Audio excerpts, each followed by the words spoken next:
to the Sunday nighter, and we deserve this as football fans after all the trash we've seen in these spotlight games. We deserve this. Miami Dolphins 5-1, 2-1 on the road at the Philadelphia Eagles 5-1, 2-0 at home. We're at Lincoln Financial Field in Philadelphia, Pennsylvania. 53 Fahrenheit, partly cloudy, 11 miles per hour. So Troy sent me the message. He is on the Eagles. Sammy Calmer says Eagles might be his biggest bet of the season so far. And I'm thinking of taking them to win the division at minus 150. I'm shocked at that number. And I just wanted to hear what you guys thought about that here. Eagles minus 150. That almost seems like a bet where I should call in and ask to go over 500, even though I don't like doing that. I think 500 is a pretty fair limit for me in my bankroll, but it just feels like a spot that I would like to slam. Troy says this. He says, worst strength of schedule by far. A pissed off Eagles team will dominate the line of scrimmage and have their way with this Dolphins defense. Ultimately, I trust the Eagles defense to get more stops, enough to lay one possession. Let's take a look at the line history here for this one. I want the Eagles here. I just wanted to talk everything out. I feel much more comfortable when I do that, and then I put in my action after the show. Eagles are sitting right now at -1 at -125. It's not a real -1. They opened up at -2.5, and there was a big 1.5 move towards the Dolphins. So you could have got the Eagles -1 at -110 with no vig. It got to -110 at 3:24 p.m. yesterday. 18 minutes later, it moved 6 cents. And then it didn't move again for about 8 hours almost. Then it moved to -118, moved to -122. Now it's at -125. So basically it's a -2 that we're dealing with the Eagles. And we get to the total here. We are sitting at 52. It opened up at 52.5 at Pinnacle. It's dropped a half point. We see 51.5s around here. Ian Shaber already grabbed the under 53.5. Spenny Penny Bombs says Eagles money line. And Sky Dragon says, well, you know what I think. Fly, Eagles, fly. Let's get to the cash flow here on this one. And here we go. Sorry, let me get over to the Eagles. And we have 54% of the tickets and 89% of the cash on the Philadelphia Eagles. So why then was there that move from 2.5 to 1? It gives me pause and just wanting to talk it out and not move on it before I got here. 83% of the tickets, 86% of cash on the under. Dolphins coming off a 42-21 win at home over the Panthers. They fell behind 14-0. And, we got the -2.5, which was just nuts live. They were ahead at halftime. This offense is electric. Tagovailoa, 21-31 for 262 yards, 3 touchdowns, leads the NFL with 1,876 yards passing this season. Tyreek Hill caught 6 passes for 163 yards and a touchdown. He now has a league-leading 814 yards receiving in 6 games. It sucks that Devon Chan is on the IR, but Raheem Mostert made the most of the opportunity. Ran 17 times for 115 yards, 2 touchdowns, caught 3 passes for 17 yards and a touchdown. They were 7-13 on third down. They were a perfect 5 for 5 in the red zone. They are first in the league, converting 80.77% of red zone opportunities. But the Panthers put up 296 total yards against them. The Panthers went 2 of 2 in the red zone. The Fish are 26th in the league in allowing touchdowns in the red zone, 66.67% of the time. They also lost Xavier Howard to a groin injury. McDaniel said that Howard is day to day, says we're going to see how X calms down and responds to treatment. That to me sounds like he won't go. Now, if Howard can't go, then they have to face A.J. Brown and Devonta Smith without Jalen Ramsey or Xavier Howard. That's a problem. That's a big problem. So you're going to have Eli Apple. Perry Nickerson? What are you going to do?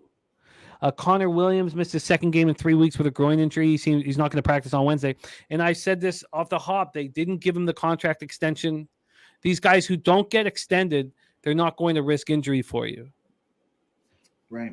Liam Eichenberg would begin as the starter then.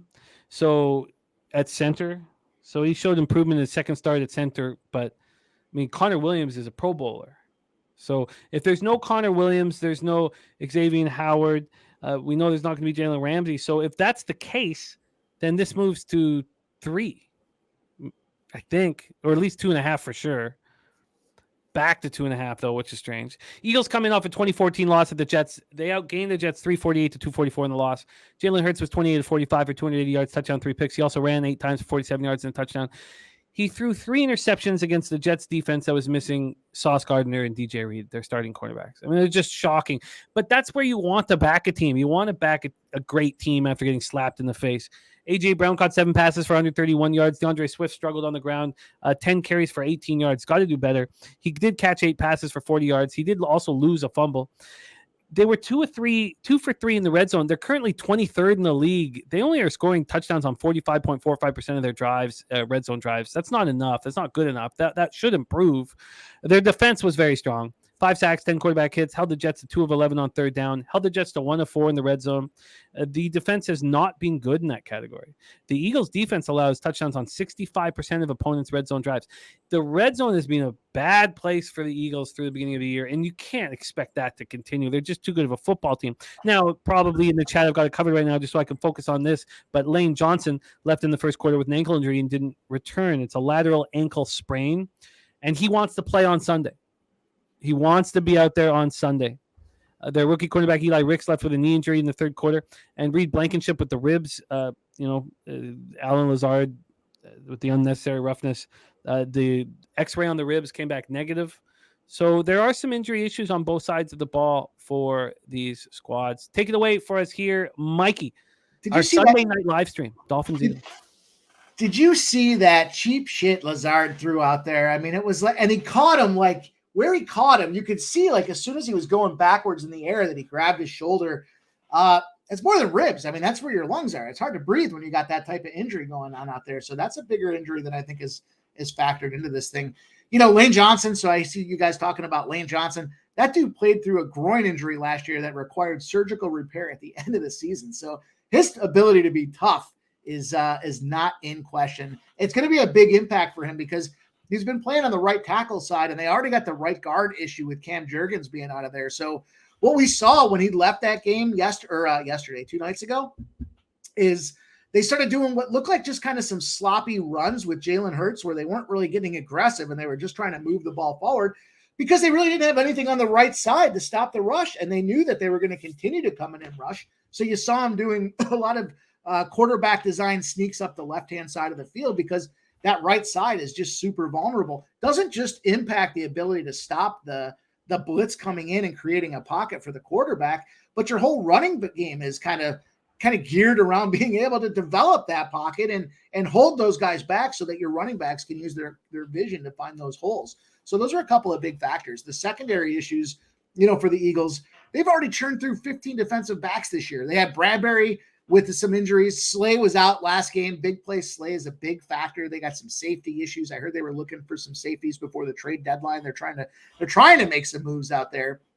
But it was interesting to me, and I broke this thing down. You guys know, who I'm certainly allegiant to here. But when I looked at year over year, the numbers were kind of amazing here. 2022, this time of the season, Eagles had 147 points. This year they got 148.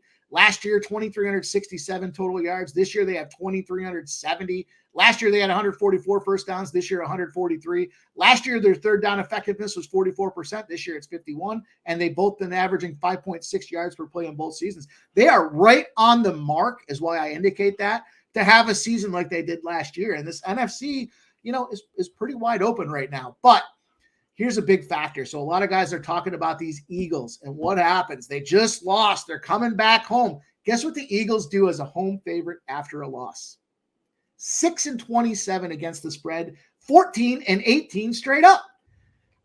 It's not a Philly night for me. Surprise, surprise. You guys know I love Philadelphia, and I'll talk about how I think they're going to win the Super Bowl and Jalen Hurts is going to have his opportunity as the MVP candidate. But I can't get there right now, and it's Sunday night, so I'm not going to have an official play on this game yet. We'll see if cocktail consumption gets flying Sunday afternoon, and I feel like a little more aggressive if I have a great day going into this thing. But I'm a little nervous about these Miami Dolphins. Now, the Bills were able to shut the Dolphins down, but Dolphins have looked pretty sharp. And what I like most about this game is kind of that inner kind of conversation or the inner rivalry that's taking place. These guys are all playing at Bama together, right? You look at the Eagles offense, they got all Bama guys. And who they just pick up? Another Bama guy in Julio. So I don't know that he's going to be a contributor. I don't know that I would have even made that move, other than maybe they were trying to stop somebody like the Cowboys from picking him up. But so be it. We'll take another weapon on the offense. There's already a lot of mouths to feed with Dallas Goedert. You got Devonta Smith, you got AJ Brown out there. But I think the boys are going to be motivated to come back and be aggressive. The other factor for me, let's keep an eye on the wind. Right now they're showing about 10 to 12 miles an hour of wind, but when we get that tick up to over 15 miles an hour, it's 9-19 to the under. So we're expecting a high scoring game, but it is a primetime match, and that under could very much be a factor as well. You're starting to see some tick down, right, from the 52 to 51.5, and there might even be some 51.5 out or 51s by tomorrow. Surprise, surprise. I wanted to come in here and talk about Eagles and rah, rah, rah. And I've taken a lot of spots today, but I'm not overly confident, especially when I see that number when they're a home favorite after a loss. Now, Jalen Hurts, he did the right thing here. We talked about Herbert the other day and what he needed to do. Jalen Hurts put it on himself. He said, it's on me. We got to be better. I got to be better. It starts with me, and we'll do a better job the next game. But just makes me nervous. I don't think it's a slam dunk Eagle spot like everybody's saying. I certainly hope they get the job done. I don't know that I'll have Miami Dolphins money, but I don't know that I'm going to have Eagles money either. Very interesting breakdown. I want the Eagles here, and I think they're going to be ready to go. And I think that the Panthers are a terrible football team. So the fact that the Panthers put up 300 yards and scored those 2 early touchdowns. Yeah, I just let's go into Philadelphia and show what kind of men you are, because we saw when you went up to upstate New York, and should be a great game. Should absolutely be a great game. We deserve another great primetime spot, and I think it's going to deliver. I'm just I'm nervous. Yeah, I don't say I'm nervous. I'm not bought in on a slam dunk Eagles outcome. Not yet, but you know what? Fuck, if I go 14-0 rolling into that Sunday night game, you bet your ass I'll be betting all over those Eagles. Well, I'm betting Eagles tonight. All right. I'm going to be on the Eagles. The total I still want more time with here. I don't trust Miami's defense, so Miami's going to have to score. So, it's sort of like that Bills game that flew over. I'm a little hesitant, even though primetime owners have been cashing. All right, let's move on